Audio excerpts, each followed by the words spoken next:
Welcome back to Just Do It Yourself. Let's see if we can do a solar installation DIY. I'm using N-phase as the inverters on this project. It's not sponsored by N-phase in any way. Anyway, let's get into it. Costs and benefit. Obviously generating our own electricity is a great saving. And the more you generate, the more the saving. Hopefully we'll be able to generate enough to power the house and a little bit of export as well, I'm hoping. So where did it all start? It started back when we started the planning approval system for the house. In Scotland, where we live, the planning requirement is that you must have solar on the roof. So it was already something that we needed to do. So we made sure we did it right. There is a minimum. You just have to have a minimum of some solar, as far as I believe. But we decided to go for quite a big system. From day one, we looked at the positioning of the house. We looked at the angle of the roof and various other things. On a new build, that's relatively simple to do. Obviously, on a retrofit, not so simple. So what we're going to look at today is the whole system from the start right through to commissioning and export back to the grid. So let's get started. So the system I've chosen and the reasons behind that. I've chosen to go with 32 solar panels and 32 N-phase microinverters. The microinverter I'm using is the IQ8 AC. The AC is a more or less mid-range, but it's big enough to deal with the panels that we've got and our location in Scotland here, so we don't get too much sun. So we've oversized both on the panels and on the generation. So we had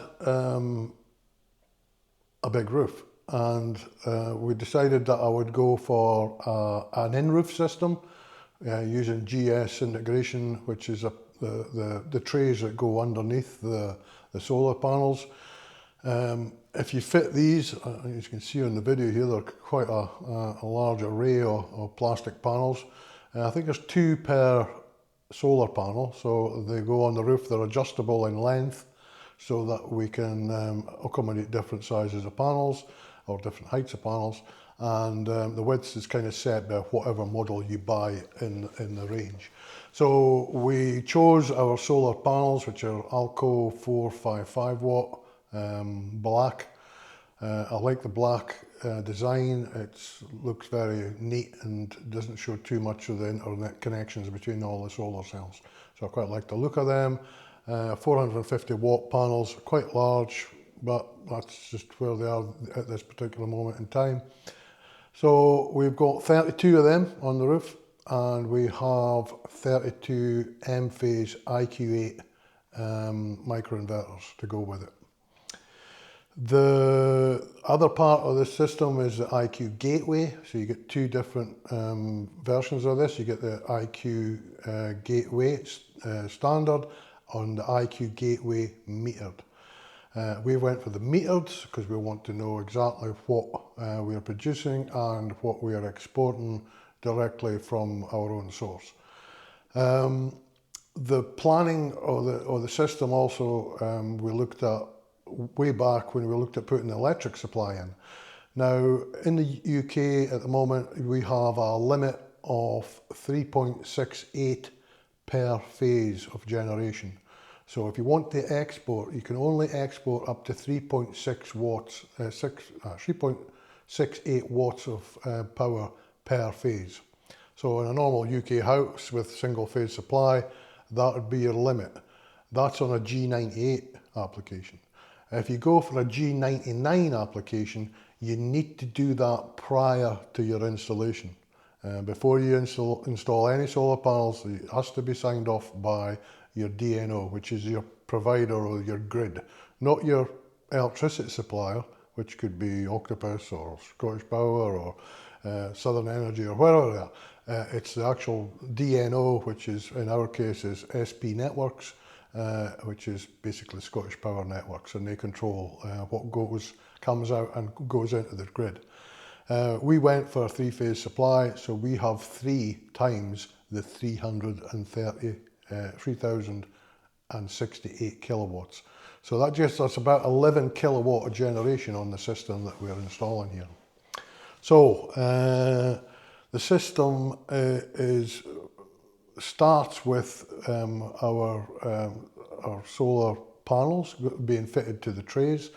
As you can see on the video here, it's a big system. It takes quite a bit of time. Manoeuvring the panels and all of the associated work with them is quite a big task, especially if you're doing it yourself. But it's certainly not impossible. We feed our cabling normally on a non-microinverter system.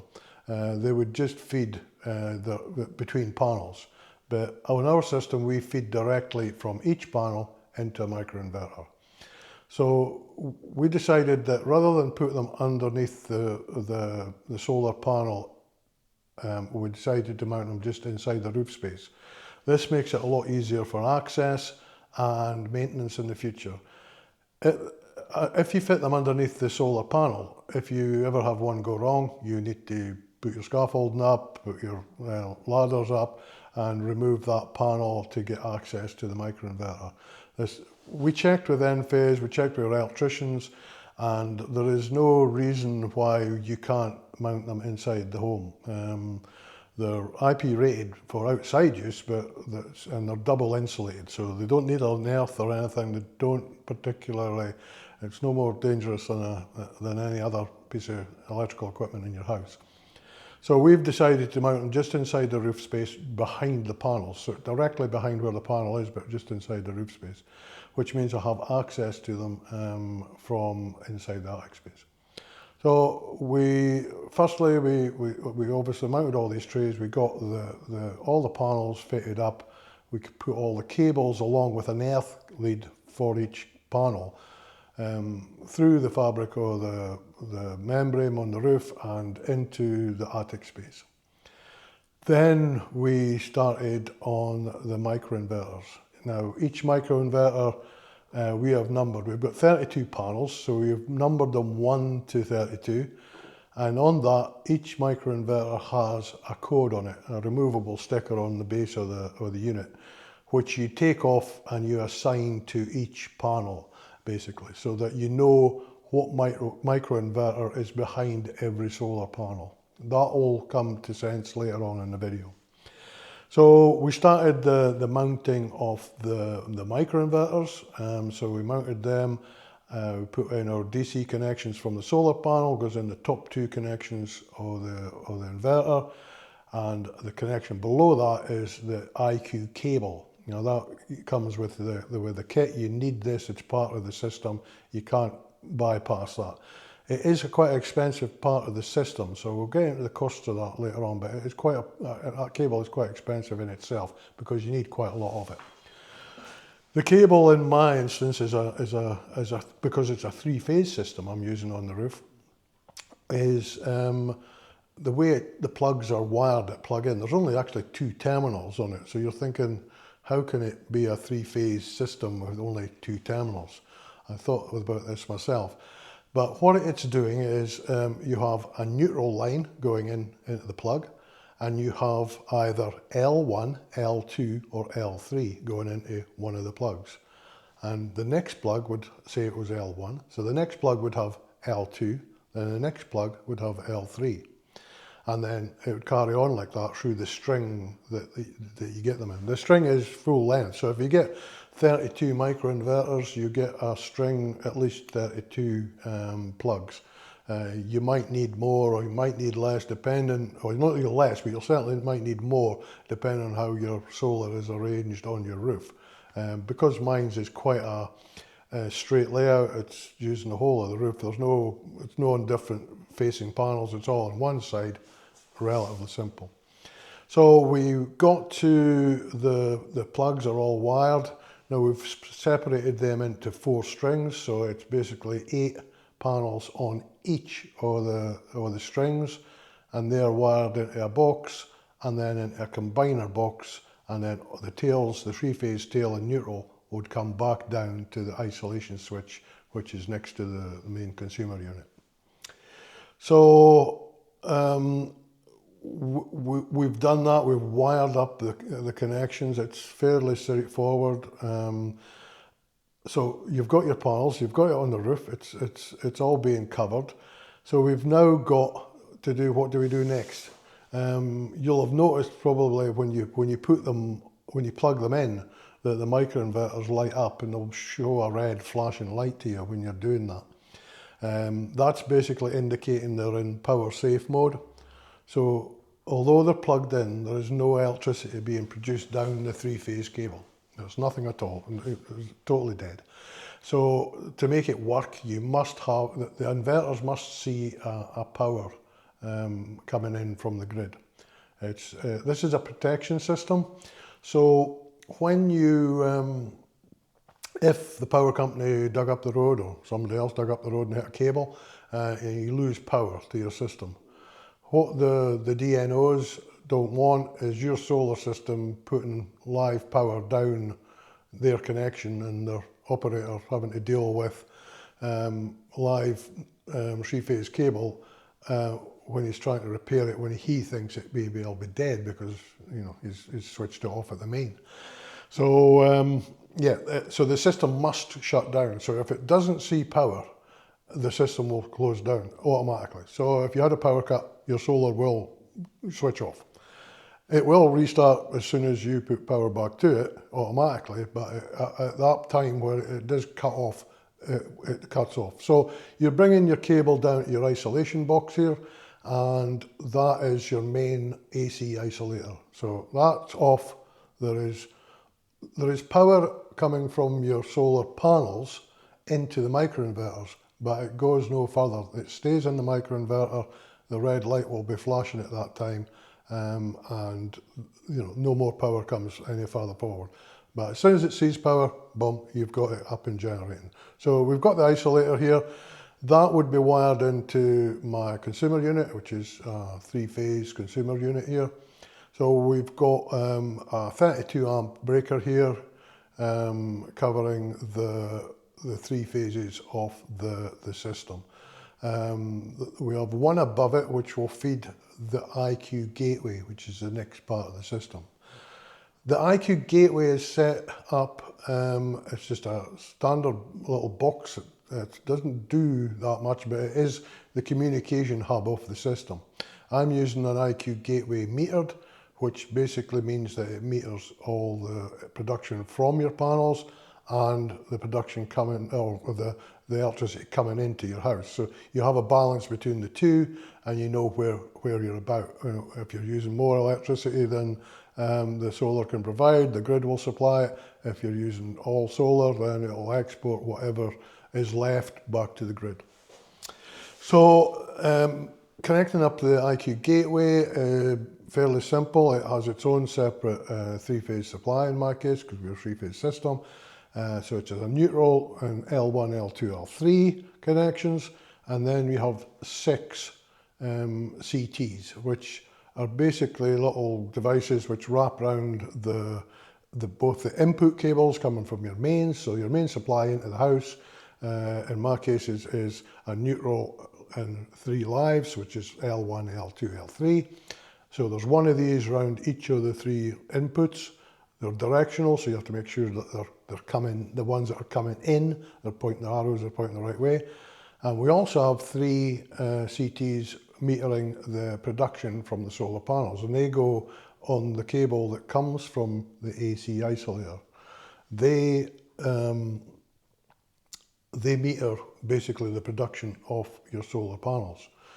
And you set up your IQ gateway using the M-Phase installer app. You have to register with Enphase to be able to use their app. You register as or in my case, a self-install, and you get approval, you're allowed to go into their system, and then basically it goes through, it's fairly intuitive on what it does, but it starts asking you questions right from the start, like can you put in the code? There's a code bar on the IQ Gateway box that must be registered to them first, and then basically every one of your inverters is then assigned a position on your array, and you basically have to code. You have to take a picture of each one, and it codes it into the app, and then basically you've got it up and running. Now, your microinverters would have been in safe mode up until that point. Even when the power goes on, I think it goes from red flashing lights when there's no power going to them from the mains, to orange when they power up, but only to green after you've set up your IQ Gateway. So we switched all the system on, IQ Gateways came on, and basically all the inverters changed to green. We opened the app on the live, and wow, we were producing. So we got that done about 5 o'clock at night. So at 5 o'clock at night, that particular night, wasn't the best of sunniest days in Scotland, but it was okay. We were producing just over 6 kilowatts of energy. So we shut down that night. We came back in the next day, and lo and behold, pouring rain, miserable day. It was in quite early. It wasn't producing that much, maybe 1.5, 2 kilowatts, but it was still producing. So we continued setting up, and by roughly lunchtime that day, we were producing about 3.5 kilowatts. For a really wet day, full cloud cover in Scotland, I was quite impressed with that. The system generates in total about 11 kilowatts. I can only generate that and be able to export that because I'm on a 3-phase system. If you are only on the single phase, you're limited again to your 3.68. So what's next? Well, the next obvious one is you must register your system with your DNO. Your DNO is not your electricity provider, it's your provider of the infrastructure. So in my case, it's Scottish Power Networks. It could be Ofgem, not Ofgem, but any other of the main national grid suppliers. So you must register with them on the G98 form, which basically goes through the equipment, what you're generating, what outputs you're putting into the system. Have you got batteries, blah, blah, blah, blah. If you've got batteries, that's a different generation thing altogether. So we're just going for G98 approval at the moment because we've not got any other batteries on the system or any other generation above the limit.